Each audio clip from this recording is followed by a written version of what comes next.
स्वप्ना कटक रही पाठ पढ़ुला। रज छुट्टी काटिया स्वप्ना आसीथिला गाँ को। रज छुट्टी अतिबाहित होला परे स्वप्ना बाहरी पड़े सहर को माने कटक को। स्वप्नार बयस पाखापाखि 16 कि 17 हेब। स्वप्ना पहुँची जाए कटक बादामबाड़ी बस स्टाण्ड रे अपेक्षा करिथाए रिक्शा को। हठात आसी ता पाखरे पहुँची जाए जड़े रिक्शावाला कहला कुआड़े जीवे मैडम। स्वप्ना कहला बिजू पट्टनायक छक। रिक्शावाला कहला बसंतु मैडम। स्वप्ना कहला केते नबु कह आपण जेतिक देबे सेतिक नेबी। स्वप्ना आश्चर्य है। कटक एत वर्ष रही कारबार है भितर आज पर्यंत कौन रिक्शावाला एमती केबे भी कही ना। स्वप्ना कहला मु जानी तमें रिक्शावाला बड़ चालाक मते कौन बोकी भाविचु। कटक दीर्घ 7-8 वर्ष कारबार भितर मु रिक्शावाला को खूब भल भाव जानी। एमती सार मैडम कही नहीं जीवे छाड़ा पर अधिक भड़ा जुलम करेंगे। रिक्शावाला कहला नाई मैडम आपड़ सेमती कहतुनि आपण पचे मो रिक्सा नजीबे ना कि मत एमती कथा कही आप मत अपमान दिंतुनि। मु मानुछि कटक अनेक रिक्शावाला अच्छा एमती भाव भद्र व्यक्ति मान भड़ा अपमान करुँच टिके नियारा। रिक्शावालार कथा शुणी सारा पर स्वप्नार मन टिके तरली गला। स्वप्ना कहला हौ हौ चल चल। स्वप्नार हाथ लगेज बैग रखिदे कहला बसंतु मैडम। स्वप्ना बसिला। रिक्शावाला तार गंतव्य पथरे आगे चलिला। किछि बाट गला पर स्वप्ना पचारिला अच्छा तम ना कौन। रिक्शावाला कहला मो ना शंभु। शंभुर बयस पाखापाखि 19 ରୁ 20 वर्ष हेब। बलिष्ठ स्वास्थ्य सांग को गौरवर्ण रिक्शावाला पर भी लागु नथिला।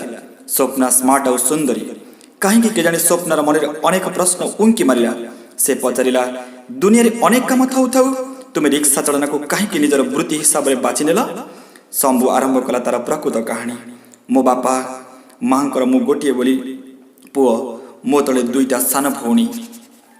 मो बापा कटक रही रिक्शा टाणी आम चारिपाणी कुटुंब को बड़ दुख कष्टे खाइबा को देई आम 3 जन को पाठ पढ़ाउथिले। मु युक्त 3 विज्ञान शेष वर्षर छात्र थाए।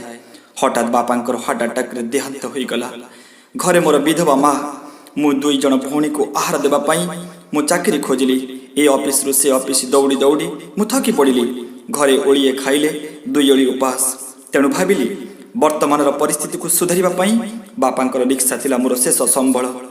भाविली बापांकर रिक्शा चालना करी परिवार प्रतिपोषण करने सहित युक्त 3 परीक्षाट भी देदेवी से मु रिक्शा टाणुची मैडम।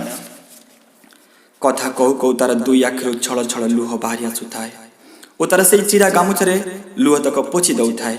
शंभुर एमिति कहानी शुणी स्वप्ना तार 2 आखिर लुह को अटकाई पार नथिला। तार अजाणतरे ता आखिर धार धार लुह बही जाउथिला।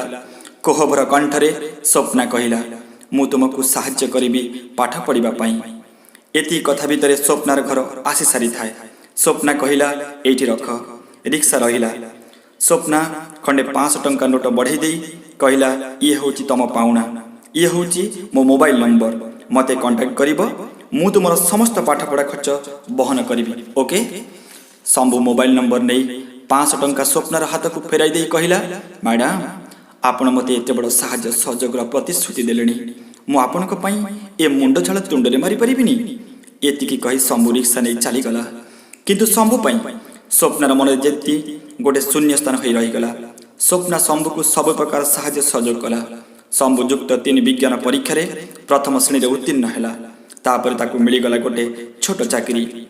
एहा भितर स्वप्ना और शंभु उभय फोन रे कथबार्ता एकाठी रेस्टोरेंट बसी खियापिया करिबा 2 जनक भितर गढ़ी उठिला एक विराट संपर्क। किंतु ए संपर्क को बंधुतार संपर्क भावी थाए शंभु। किंतु स्वप्ना चाहे अन्य किछि माने लव। धीरे धीरे स्वप्ना भल पाई बसे शंभु को। थरे स्वप्ना शंभु को एक निरोला स्थान को डाकी ताकू प्रेम निवेदन करे। किंतु शंभु ग्रहण करि पारेना स्वप्नार भल पाइबाकू। कहीं स्वप्ना थाए जने कोटिपतिर झियो। शंभु कहे कहीं आपण कहीं मु गोटे मामूली रिक्शावाला आपणकर साहाय्य सहयोगरु मो पाठ पढ़ी मनीष हो पारिछि आउ गोटे चाकरी भी पाइछि आपण देवी आपण मो पई भगवान। किंतु स्वप्ना जिद धरी बसे शंभु को विवाह करबा पई। बिचरा निरीह शंभुर मन बदली जाए और से भी स्वप्ना को भल पाई बसे। एमती अनेक दिन चलीगला परे स्वप्ना भूली जाए शंभु को।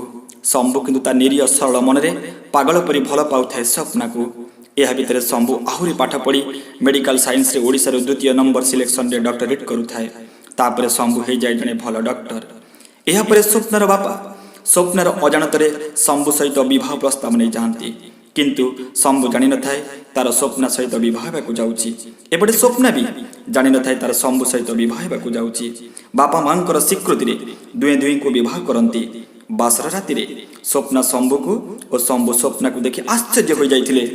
ଶମ୍ଭୁ ସ୍ୱପ୍ନାକୁ କହେ, ପ୍ରକୃତ ପ୍ରେମ ଓ ପ୍ରକୃତ ଭଲ ପାଇବା ଭଗବାନ ହିଁ ସୃଷ୍ଟି କରିଥାନ୍ତି। ତାକୁ ତମେ ଅବା ମୁଁ କି ଏ ପୃଥିବୀରେ କୌଣସି ଲୋକ ଚାହିଁଲେ ତାକୁ କେବେ ବି ଭାଙ୍ଗି ପାରିବନି, ଯାହା ଆମ କାହାଣୀର ତାର ନିଚ୍ଛକ ଉଦାହରଣ। ଇଏ ହେଉଛି ନିଃସ୍ୱାର୍ଥପର ରିକ୍ସାବାଲାର ପ୍ରେମ କାହାଣୀ।